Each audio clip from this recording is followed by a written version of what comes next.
Mute. Hi, Mike. How are you? I'm all right. Is this going to go pretty much like last week, do you think? I think so. We got a couple people on here. We'll see. I mean, we're going to share the same information. It just depends on what questions people have. Is somebody sharing their screen with those slides? I will, yeah, but I need to be made presenter before I can do that. Okay. All right. Is Nancy presenter right now? Yeah, I think so. Okay. Mhm. All right. You should be able to share your screen now, Sarah. Give it a Okay. try. Okay.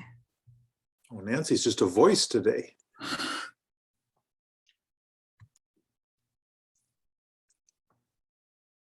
How's that? Oh, there it is. It worked. Okay. And I never know if I can advance. I think I have to. I never know, like, advancing PowerPoint, how it works. Did it change for you? Yes. Okay, good. All right. Here we go. I left some of my voice at Lambeau Field.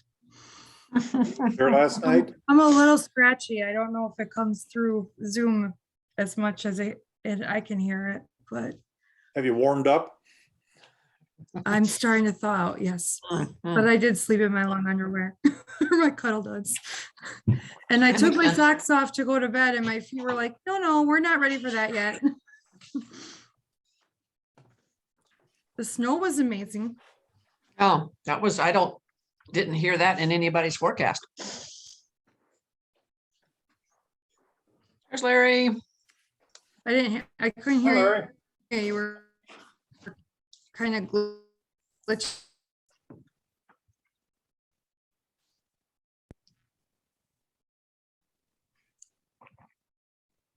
Maybe it's me.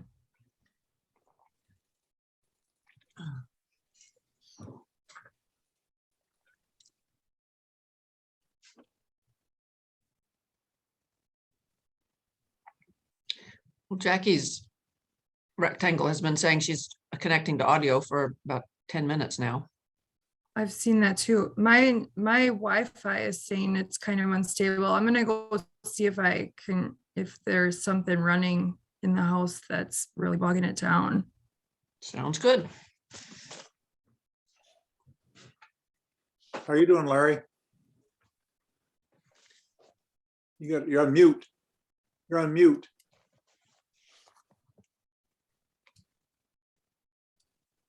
There he is. Oh, not yet. The joys of Zoom. You unmute him, Nancy, or does he have to unmute I himself? cannot. No, I can ask him to unmute. Yeah, it should be. There he is. There you are. Hey, CB.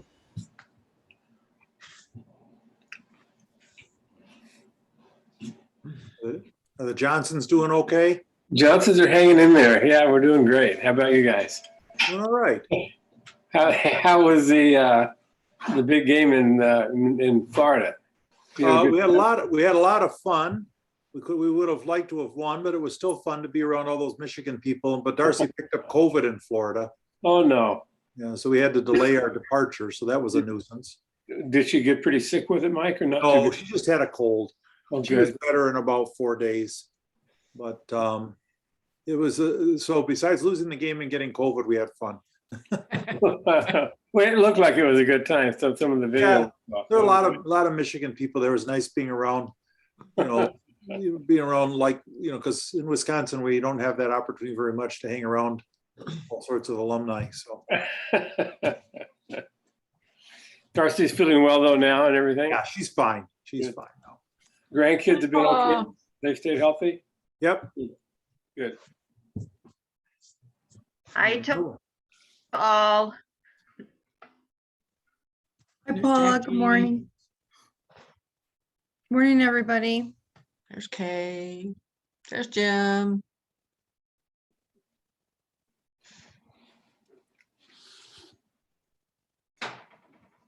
We need our 2 other presenters.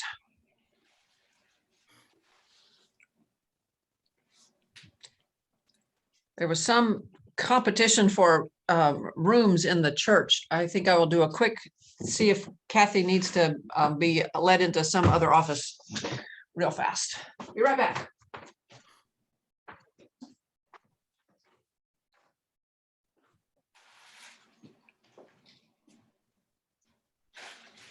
There's Toby.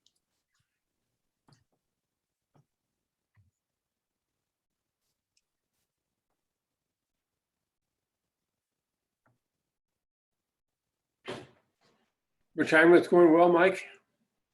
I'm sorry. What'd you say? Retirement is going well? Oh, yeah. Yeah, except for being church treasurer. This is taking a lot of work. Well, you've done a great job this year. Well, it gives me another hobby. So I get off easy on the musical this year. So the sets are all built already. So Did you already build them or did they come Yeah. built already? Chris and I built them and they're pretty simple this year. So they just got to, problem is I throw a coat of paint on the sets. I'm no good at art. So somebody else has to make them look better. They haven't done that yet. Judging from the paint on your clothing, I'm not sure Yeah. I want you painting anything at my house. A lot of that stuff was from previous years too. Yeah. The accumulation. Mhm. My paint clothes are a history of all of our projects too. There's all kinds of color going on those.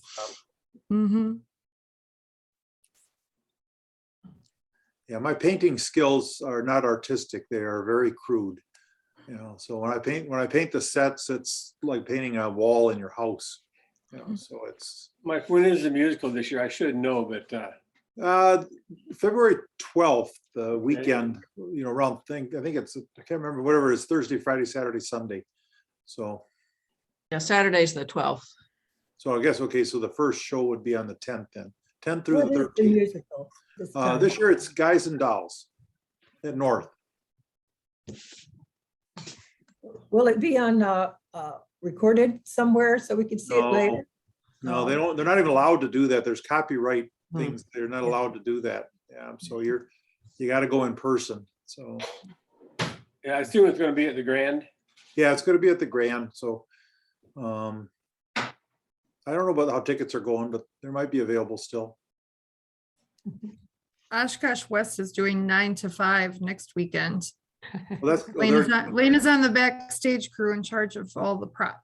oh, really? Okay, that's a good job though. That's an Yeah, important making job. sure everybody gets on stage with everything that they need.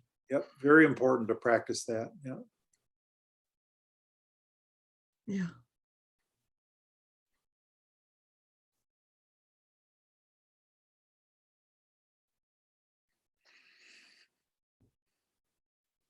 Well, my computer says 11:32. Do you want to wait any longer or shall we get started?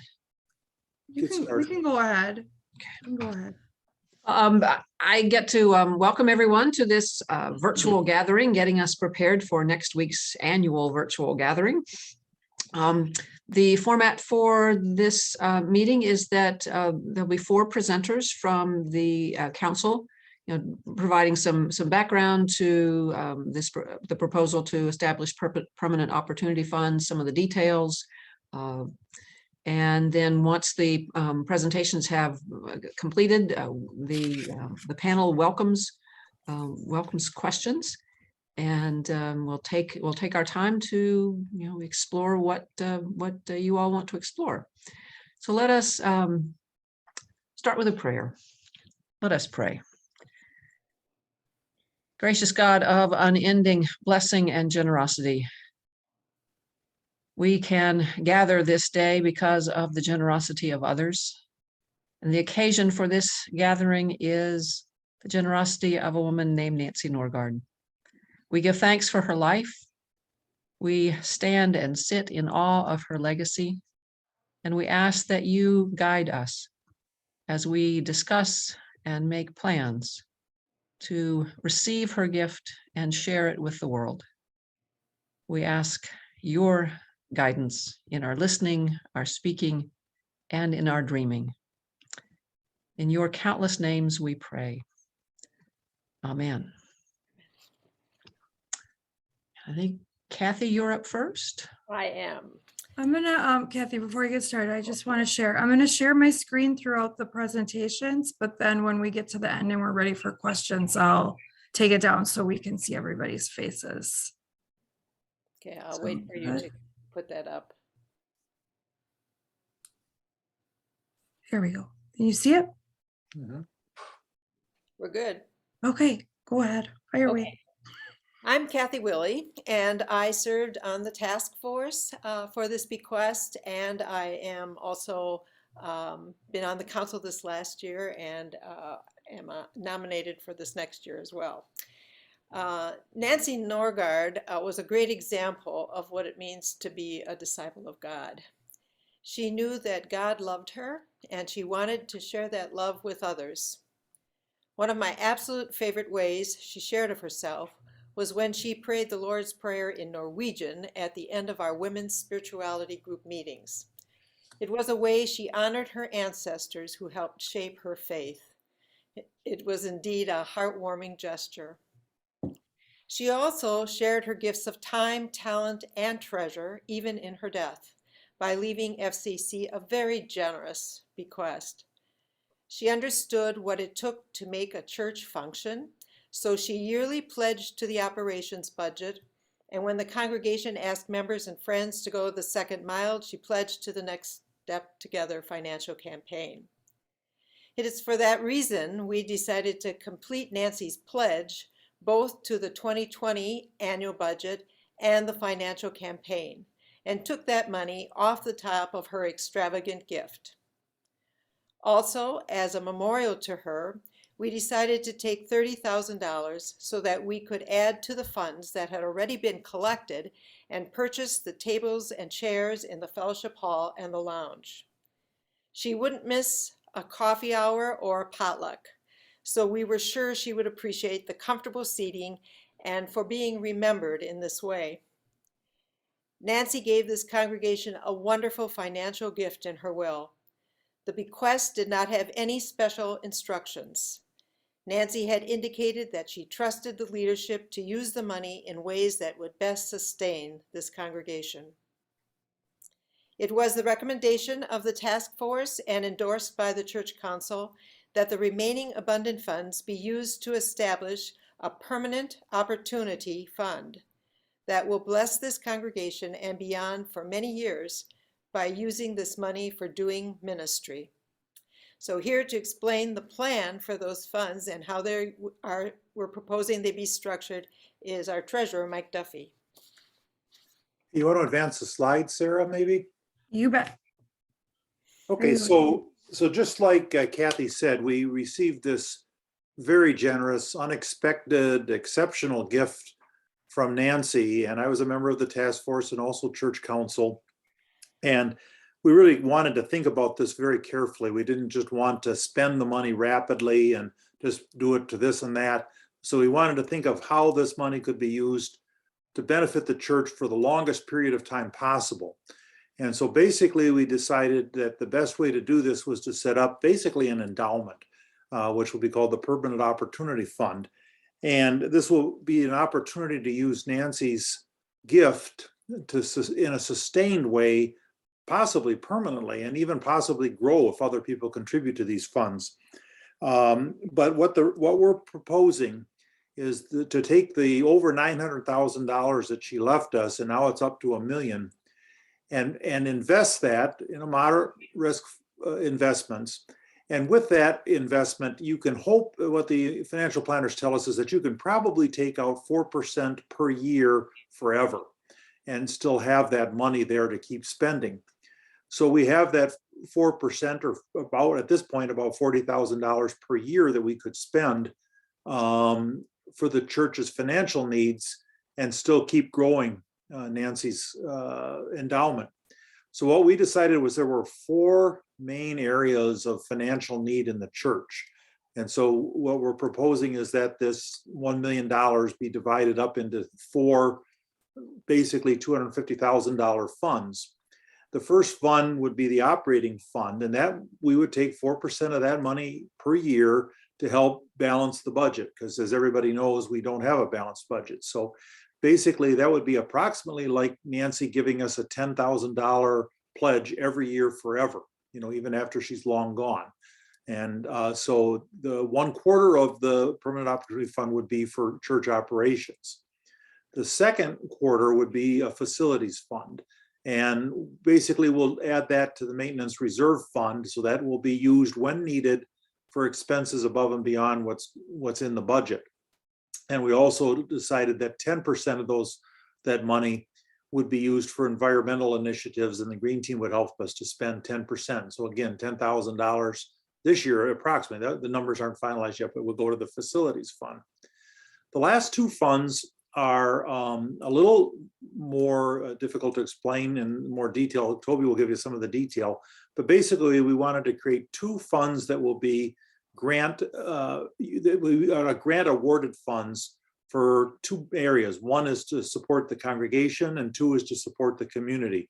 So 25% of the funds would be set up to be used annually for projects that would enrich the spiritual, emotional, and physical lives of the congregation and the community. So more of a local grant. And the second and the final 25% would be awarded for more outreach in community and mission and outreach opportunities. And so if we're hoping we can do this all on an annual basis, where the finance committee would look at how we're doing on our investments, and we should be able to give 4% every year forever. And Toby can explain a little bit more about the grant process and where we're going from here.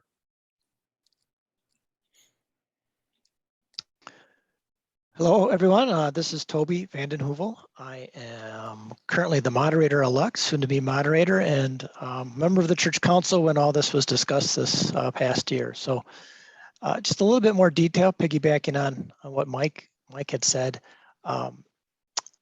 Again, we're going to basically keep the principle as is with these funds and target to take 4% off each year. And again, that's approximate. That's up to the finance ministry group to calculate what is the best amount each year. But again, we're approximating the 4% as Mike was discussing.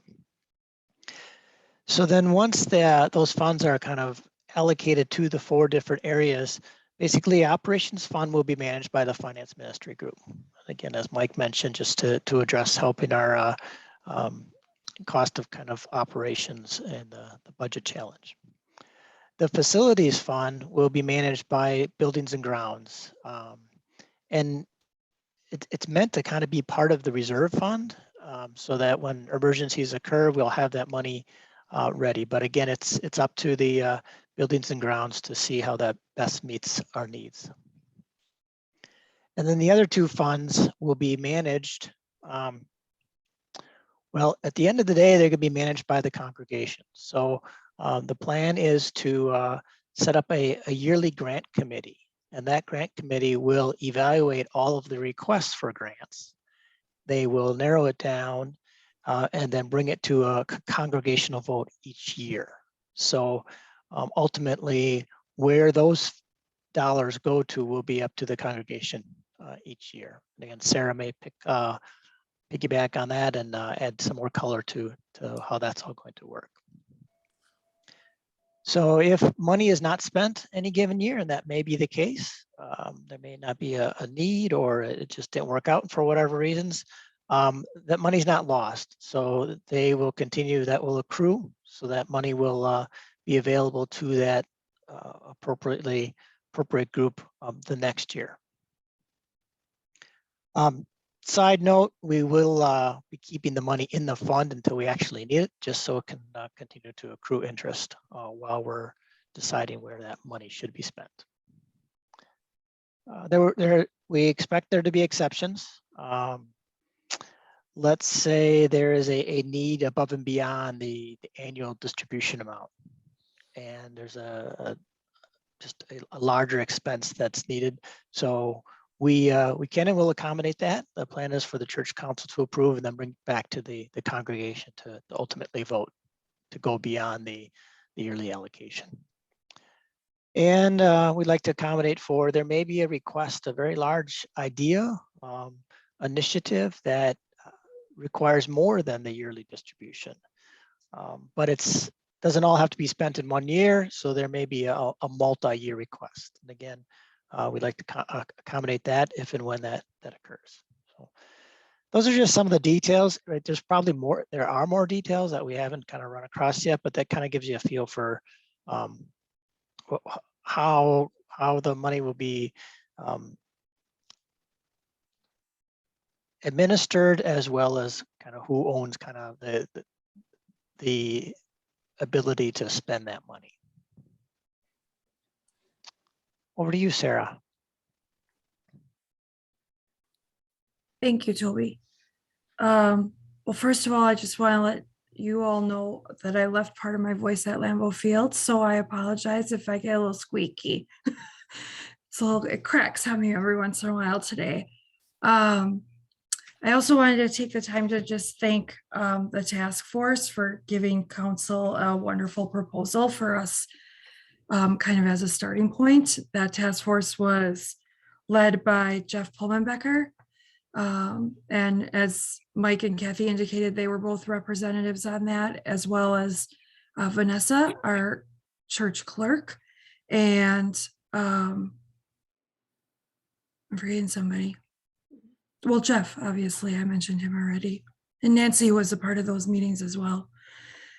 At this point, though, I think it's important to note the difference between our benevolence disbursements and the intentions of the grants. These details were discussed at great length. They were a major part of our discussions. Everything kind of, lots of our discussions circled back to what the differences there would be. And so according to our bylaws, our benevolence disbursements are church funds allocated for donation within the community and the world.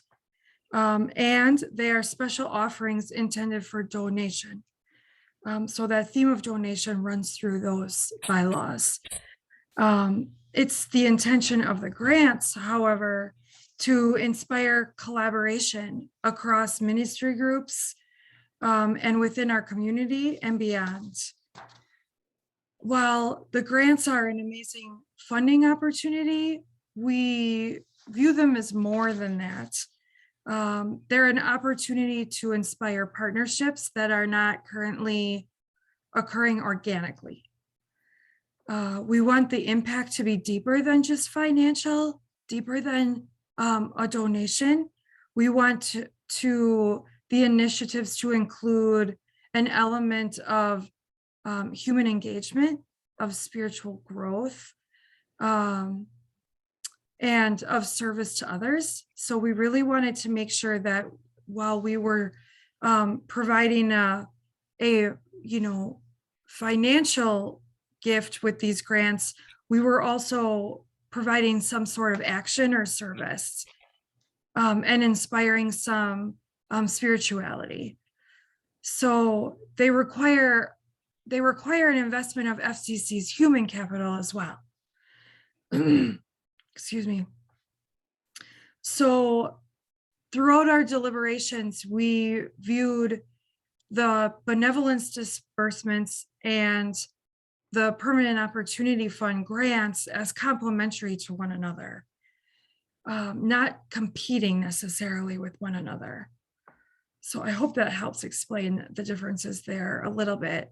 I also wanted to go into just a real high level overview of our grant award process, which this slide outlines.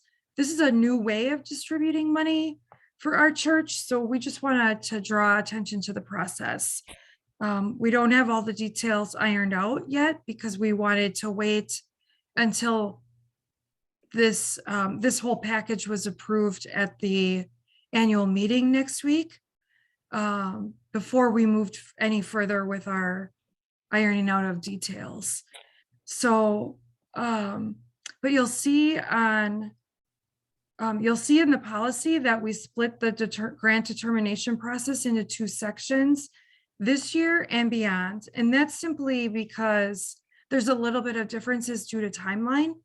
Once and if this package or this proposal is approved at the annual meeting, we're kind of getting a late start just because of the timing of the annual meeting. So this year things will be pushed back just a little bit. And so the timeline, as you'll see in the policy, is that application teams will prepare and submit a proposal or an application. The grant committee then reviews and analyzes those proposals and refers the top 3 for each of the grants to the congregation. So it's the role of the grant committee to develop the tools used for that analysis, to provide feedback and update to the applicants, to, like I said, determine what proposals are presented to the congregation, and then to plan a congregational event where those proposals are presented. And then once the congregation decides on which proposals we will fund, the grant committee will be in contact with those application teams to evaluate the progress of the initiatives.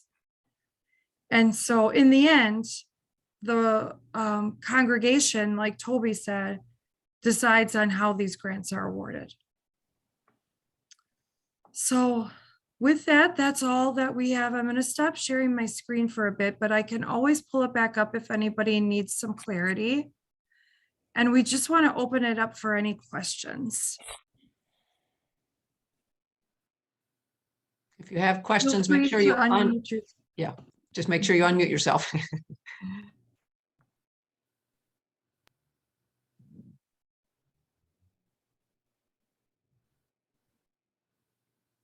Okay, I got one.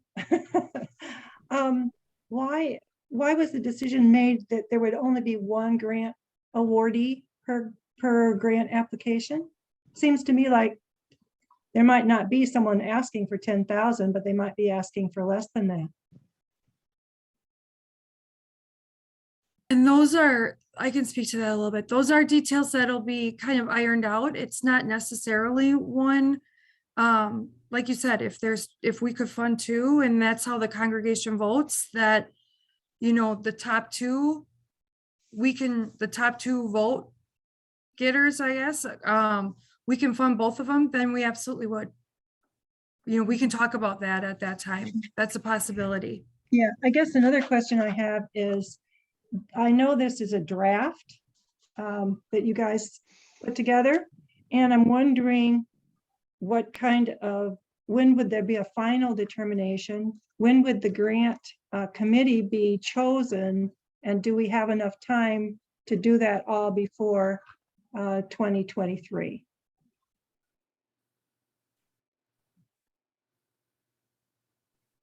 I'm just pulling up my documents here, but in the second page of the policy, we have the timeline under grant determination Right. process for year 1. We have our intended timeline listed there. On all the other years, and the panel can feel free to interject anything here. The other years, the grant committee would be determined as part of the nomination process. But because we need to wait until approval next week, that didn't happen this year. So we'll just need some time to develop that grant committee and then give them some time to create some of their tools and processes that they'll use and firm up that application. But we're looking, as you can see on page 2 of the grant determination process, we're looking to have applications submitted to that grant committee no later than May of this year. So yes, there will still be a grant awarded in 2022. It It seems to just me might like be later in the year than we Yeah. would do every other year. Yeah, it seems to me like the schedule may be too short because the committees, you know, people who would need to do something would have to be getting together and figuring this all out. The grant committee hasn't been appointed. I just think that it might be too short a term to get it done this year. That's all. Wondering about that, the practicality of it. We did talk about that, and it could be adjusted if need be, if they need more time. But we just wanted to provide something. Mm. So it could be too short. They could, be real efficient and have done this before, and it could be just fine. So we don't know that until they are appointed and we know what's been approved. I'd also say that this is an opportunity this year to use some of those funds. We've had it invested for a year, and so it would be an opportunity. And I've heard some bubbling up of some ideas for application. So we wanted to at least give an opportunity to spend some of those funds this year, if that, if there were people who had some ideas about what they wanted to do already with it.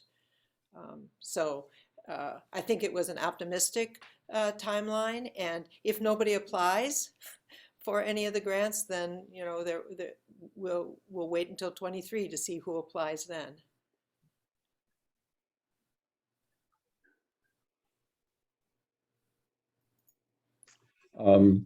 I really appreciate the work that the committee has put into developing these proposals to honor Nancy's to honor Nancy's memory. And I really think the four funds in general are really a good way to do that. I have a couple of questions. I take it from Sarah's explanation that you did have some extensive discussions with benevolence to talk about the relationship between the different pots of money. Because one of my questions would have been, we're going to end up, it seems like, with the grant committee and the benevolence group allocating about the same amount of money each year for very similar purposes, both within the community and elsewhere.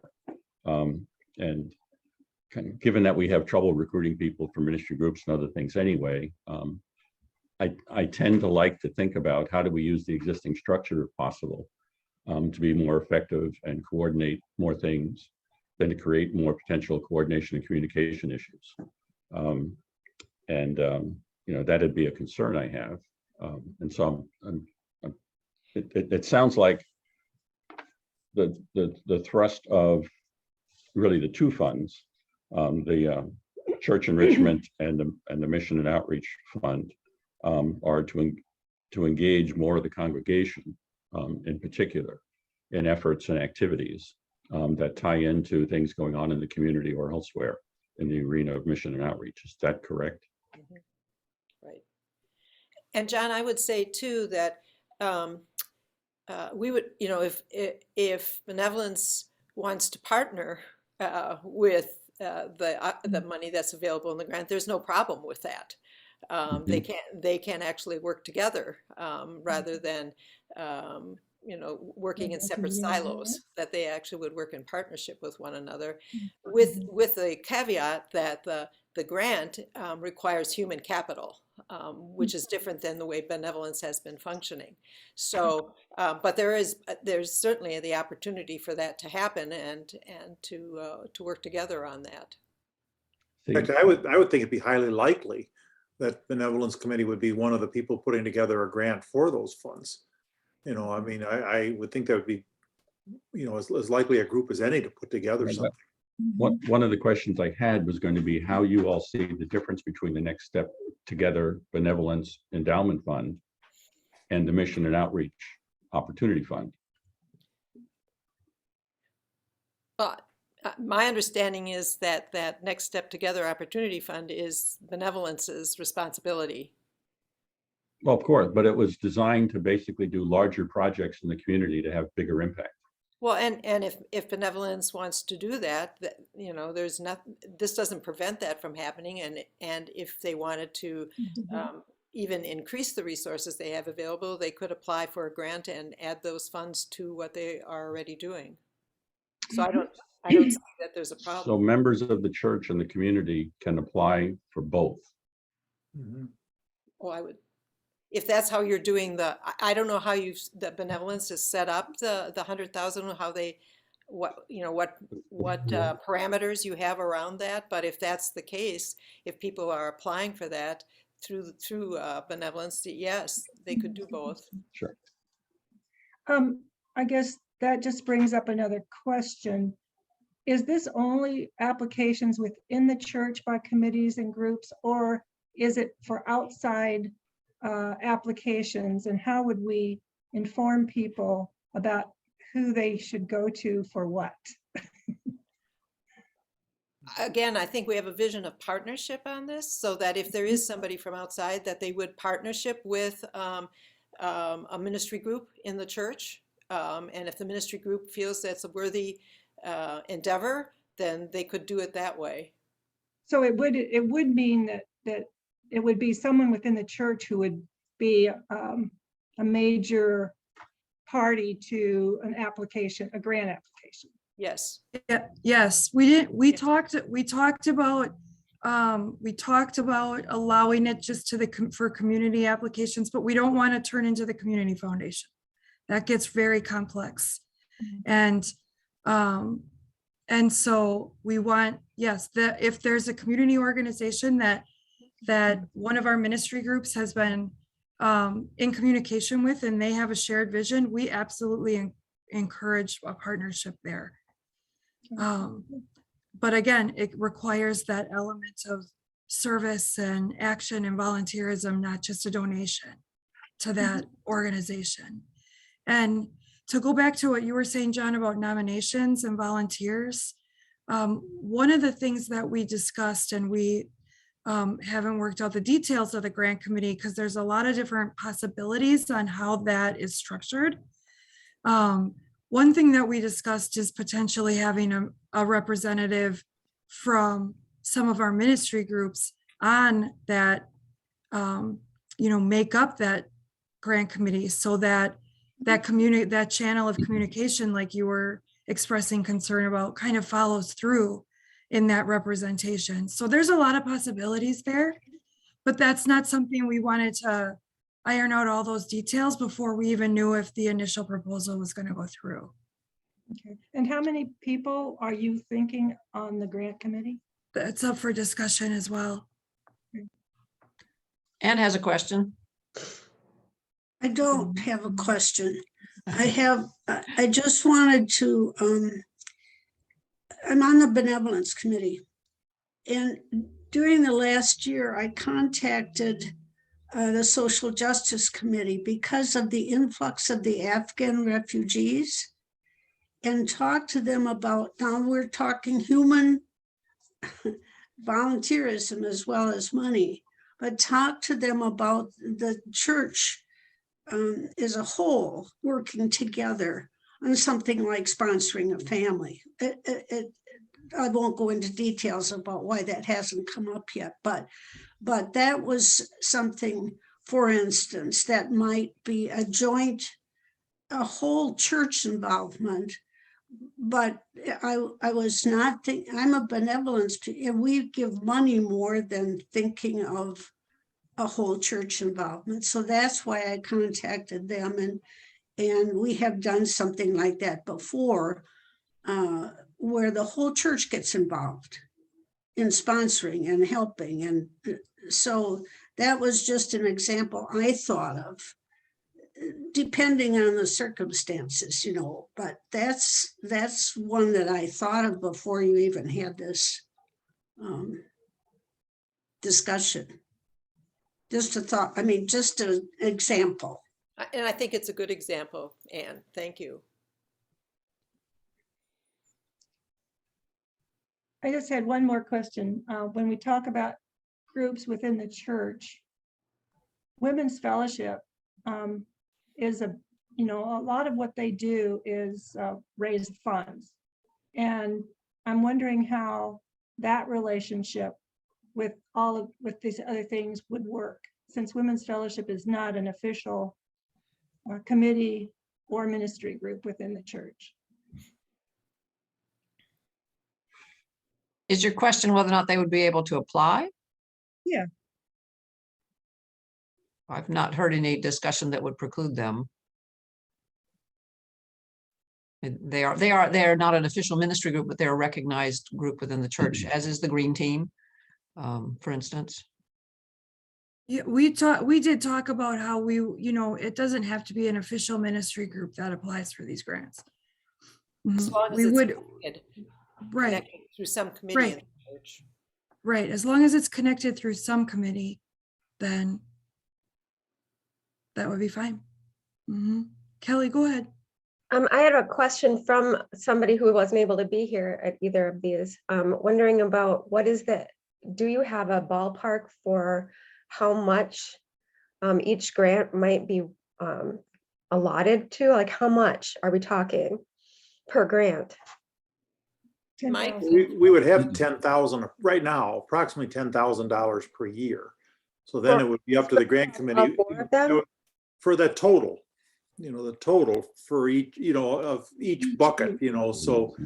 But unless, I mean, theoretically, if something, if the grant committee decided that there was something that would be internal and externally just as beneficial, could they combine the two, make it 20,000, or like someone said earlier, could it be 1,000 here and 3,000 there and 1,000 there? I mean, those, I think the amounts are kind of a cap as to how much money we have without taking an extra vote. But the grants could be, I could be small, if just depends on what the grant committee brings to the congregation. So Mike, for clarification, each of the pots would get 4% and Right. each pot would get $10,000. Right. As of now, if we're giving money for 2022, it looks like that's what the calculation would be. So just, I'm still not clear. So all 4 of them together is $10,000? 10,000 per pot. It's 40,000 total, 10,000 per pot. Okay. It's important to recognize, though, that we're trying to not touch the principal. So that's why, unless we have a really extraordinary opportunity. And so that's why we can't really tell the exact dollar amount, because it depends on the market, right? It also depends on whether we get a substantial donation to any of these funds, right? So they'll all start out at the same 25%, but they could grow and end up being very different sizes if one of them, gets another bequest or something like that. One of the things I would add for you to think about as you continue to develop the process.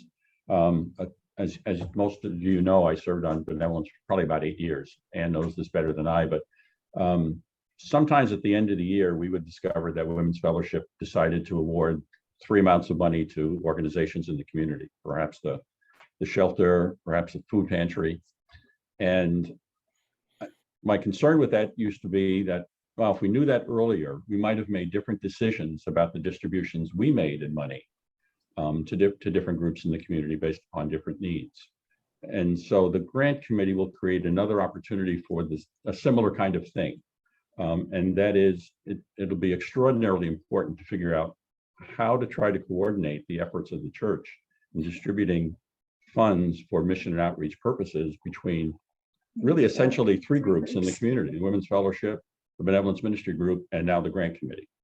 So I hope you all spend some time thinking about that, which is part of why I tend to like to look at how do we use the existing structure to create better coordination and better efforts, more coordinated efforts toward what the church wants to achieve than creating new structures all the time. That's all. And I think, John, we did talk about that. And one of our hopes is that partnerships will move toward that coordination. Well, I think you have the opportunity now with the way you're structuring these funds and what you're doing to foster that coordination right out of the gate, rather than hoping that will happen after the fact. I think it'd be very logical for the grant committee to have someone from benevolence. It's hard to believe that wouldn't be, that either the facilitator or a member of benevolence, it's hard to believe that person wouldn't be on the grant committee. Well, we should have someone from Women's Fellowship too. Yep. I mean, those are the kind of things I think. And I don't think they want a grant committee of 30 people, but if they had half a dozen people, I think you would look for some broad participation that would help with communication and coordination. Yeah. I have a question. That's where we talked about having that grant committee potentially made up of volunteers from different ministry groups so that, the right arm is talking to the left arm a little bit and we have that cross communication. But it's just one of multiple possibilities. I have a question. Somebody said they had a question. Go ahead. CB, yeah. I do. So could each of the 4 groups apply for their 10% at the beginning of the year? And then potentially they would have their own account of money. And then like John had said, I think it was John that said, if they knew they had that money ahead of time, then they could, they would know what they have, like a pot of money. And when they have their individual meetings, then they would be able to say, yes, we have the money, or we don't want to do that, or whatever.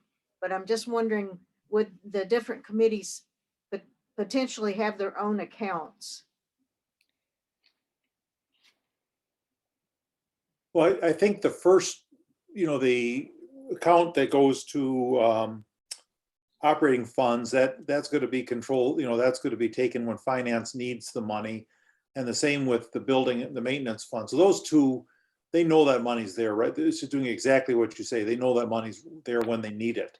The other two will depend on a grant process. So the only good thing about setting up this timeline for early in the year for doing the grants is if the other committees know what kind of, they can adjust accordingly. So if the grant committee decides to support the warming shelter, then maybe benevolence would say, well, yeah, we want to add to that. We want to make that a bigger project. Or they might say, no, we already gave enough to them.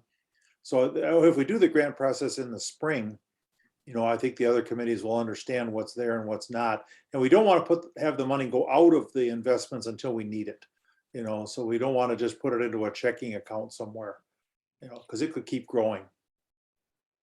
That's why we picked in the long term, picked a May date for the granting, so that that people will be aware of what that is, and it also, money is there then to start the program year in the fall for whatever the group is that requests that money.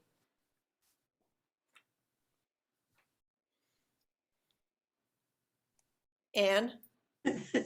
I think what this is doing, or could do better than we're doing it now, is get committees that are existing, like benevolence and women's fellowship and others, to think about each other as resources.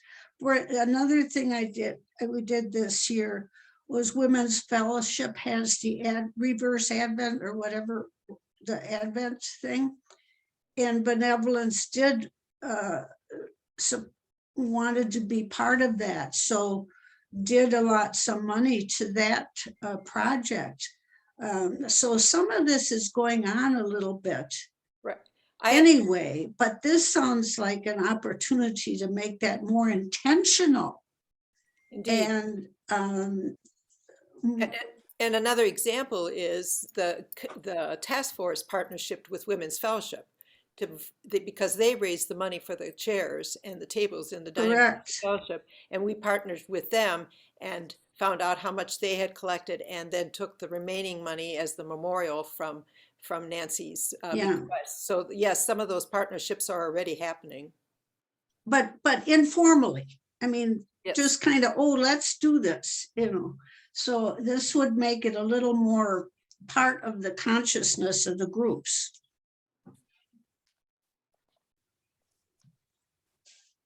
Okay. Unmute yourself. You're muted. Okay. There. It sounds to me so far that these funds are to be used by the committees, the different groups already in existence. Suppose just an individual from the church has an idea. How would they ever go about getting it rolling? Because this is really a complicated, congratulate you all for coming up with this. It's wonderful, but it's quite complicated. And if just an ordinary member of the church has an idea, how do they know who to go to with it? I would hope that they would partner with one of the existing groups to see if they would work with them. And, you know, I can't think of, we have a wide variety of groups within the church that I would hope that it would fit, their idea would fit with one of those groups and partner with that group, bring that to them. And if the group feels that it's in their mission to do that, that they could work with that group to do that. So they wouldn't have to do it alone. Well, maybe there needs to be a continued emphasis on what the groups are and what they do for the rest of the congregation who may not be so familiar with it. And I would add to that oh, sorry, Kathy. I was glitching out a little bit, so I turned my camera off, but I would add to Kay that you're right, we've been talking a lot about the groups being the awardees of these grants, but that's not necessarily a requirement. I mean, but these projects would be potentially large enough that they would require more than one person be working on them, you know.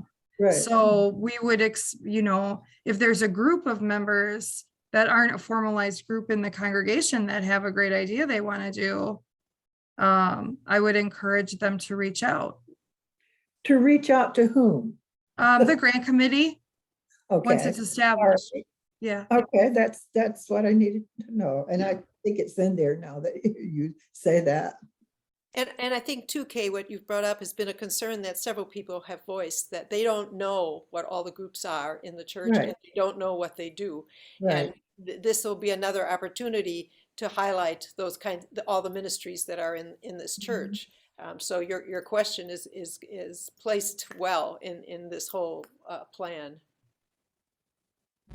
One group, think of the knitting of the scarves for the schools, which is one individual started that. It's not a committee thing, and yet I think Benevolence has given some money there, but she did that, and all sorts of people in the congregation are doing it.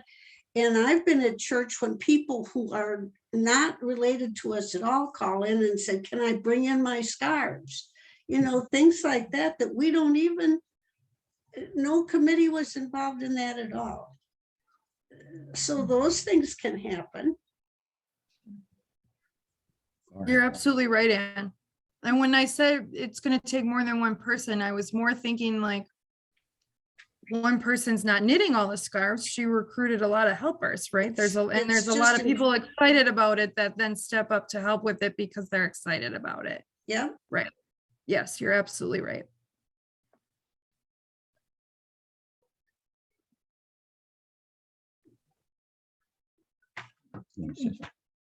Anybody else? Yeah, I just had one thing on the, I know on the grant application, it talks about evaluation criteria and outcomes.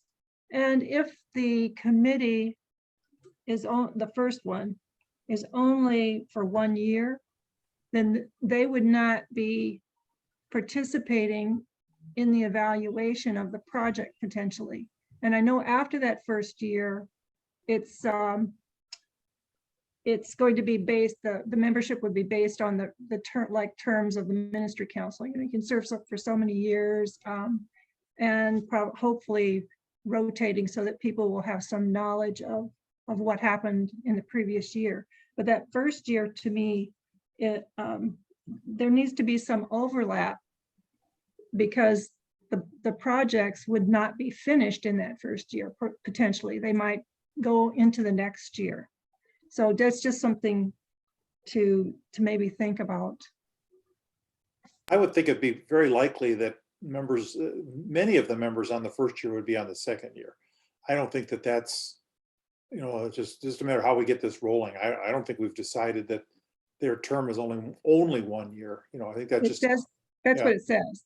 I know, but it's, but again, that same group could all be, 100% of them could be renominated, in the, next year. Yeah. Yeah. I'd like to say a comment about Sarah's description of the group considering having the grant committee consist, at least in part, of a representative from benevolence or a representative from women's fellowship, or perhaps even social concerns. I'd strongly encourage you to follow through with that idea, because at the very least, that's one of the ways you could end up with better coordination and communication. Otherwise, my experience in the church is that with all of the best intentions, it just doesn't happen. And it really needs to get improved structurally somehow. Maybe this will do it. Mhm.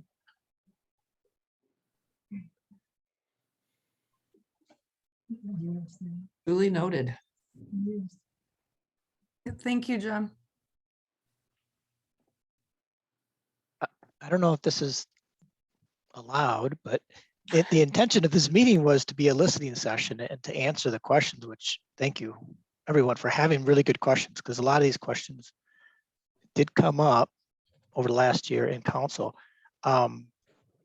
So we've provided kind of answers to your questions, but does anyone have a strong opinion? I mean,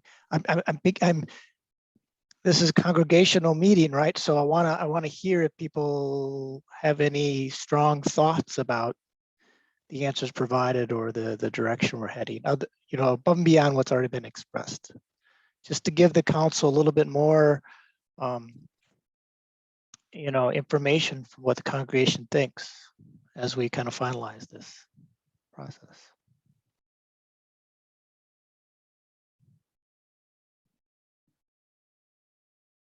I guess one thing I'd add is that it's one of the reasons I tend to favor using or modifying the existing structure of the church, meaning using the existing ministry groups or committees to try to accomplish these things, is that those committees and mission and ministry groups have a broader interest in the church than I perceive the grant committee has. The grant committee is trying to carry out these things, but it's really there to award these grants, to evaluate the grants and give out grants in and around the church. Rather than benevolence. You've heard Ann, and I can think of other examples where one of the guiding principles in benevolence and awarding its money each year has always been to consider whether there are members of the church involved actively with the organization and its purposes. Whether that would have been Habitat for Humanity, which was something started by one of our co-pastors, as most of you know, or things like that. We've tended to favor things that the church has been actively involved in, either through the membership. The last big thing we did, which we actually did with the Next Step Together Benevolence Fund, was to award a $25,000 loan in partnership with Finance Ministry Group. We put up another $25,000 to really put the food co-op over the top in their fundraising goals, and really help do that and create something in the community that a whole lot of us in the church are really pretty happy about, as well as the community. So I worry that might be lost with just a grant committee. The idea of church enrichment really is an appealing idea. When I looked around in the bylaws for the ministry groups and others, there isn't quite a group that fits that, but there could be a ministry group that deals with the whole concept of church enrichment, and a place to, these funds could be invested with those groups and still accomplish, I think, the same kind of goals. So that's just a thought as you continue down the path of, because I hate seeing us continue to create more structures to accomplish the things we want, rather than adjust the structures we have to accomplish the things we want. That's all. And getting to Kay's question about, how does that individual plug in to this particular thing? It seems to me that there are groups within church that those people should be informed about plugging into, like social concerns or social justice or whatever they're called, and say, like the scarves, maybe that's something that a person who wants to do something like that should be involved with that group so that they know how to get into this whole grant writing process. And there needs to be real good education within the church about what this is. It's not going to just happen because we have an annual meeting. It's going to have much more than that, even if it's monthly notices about, are you interested in something, and that you'd like to have the church do, and here are the committees that that have these different kinds of interests, and maybe you should talk to them. Don't have to be a committee member, a ministry group member, but here are the people that you can work with.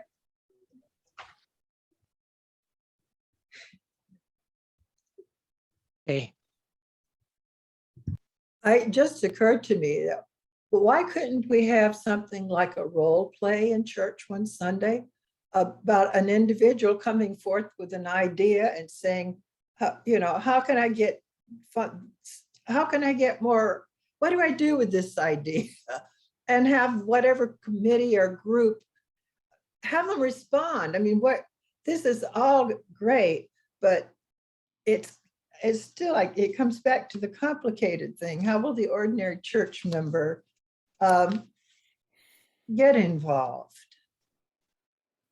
And Okay, if as you have someone, an example of it, play it out, I think would help.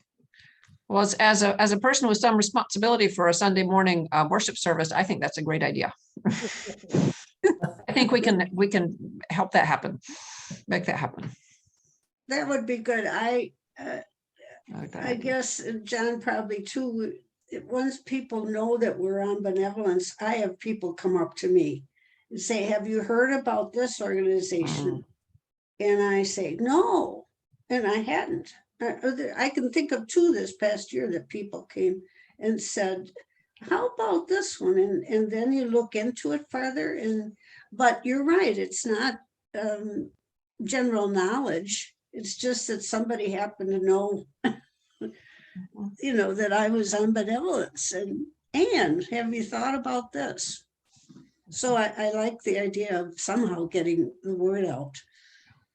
And I think, again, making this a larger congregational event, I look through the list of things that benevolence are giving money to, and I don't have I don't know half of those organizations or what they do. And so this would allow at least that knowledge to, when a grant request is presented to the congregation, other people will learn what all of those things mean and what they stand for and what they're helping to support. So I think this can just elevate that possibility for the church.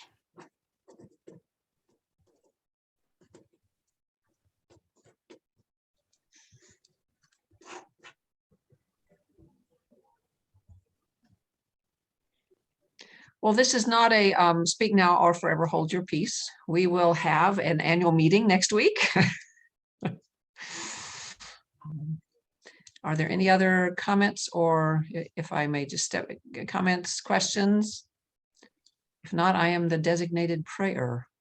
I just want to thank everybody for hopping on today and giving this some thought and giving us your questions and some direction, some suggestions. These last 2 weeks have been very helpful for our group.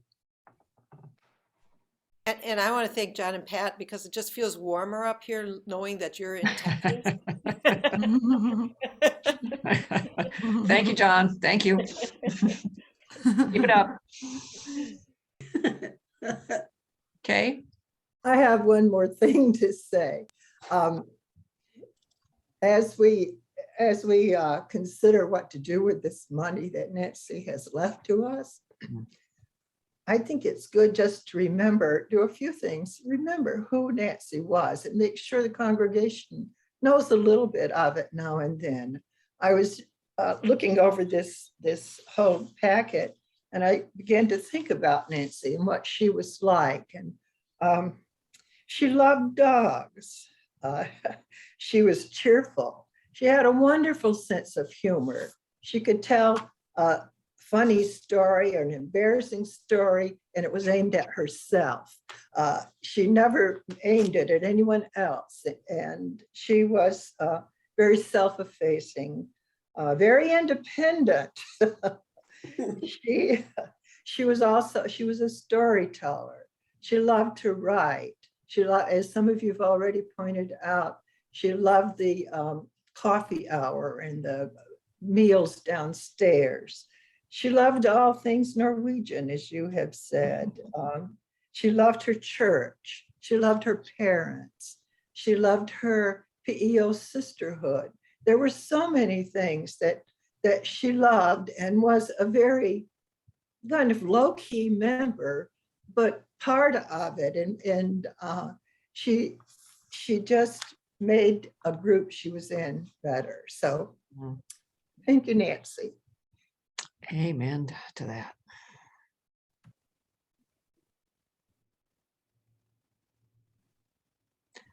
Well, I think that's a wonderful prelude to a little bit more prayer, because that sure sounded like a prayer. Let us pray. Loving God of all our lives, we are in awe of the ways in which you cared for your creation through the woman we knew as Nancy Norgord. You have known her from the beginning of time as one of your beloveds. She did indeed love this church. She loved being a part of your work in the world. And through her unassuming, amazing generosity, we too have an opportunity to expand the ways that we are joining you in loving and healing this, your world. We do give thanks for all who have gathered this day, the ideas, the questions, the concerns, the dreams. We can catch glimpses of you in all of those things. Bless us as we move into this day. Help us always to tune our ears to listen for your whisper, telling us that we are your beloved, that your beloveds are all around us, and we are called simply to love and to care for one another as you love and care for us all. In your name we pray. Amen.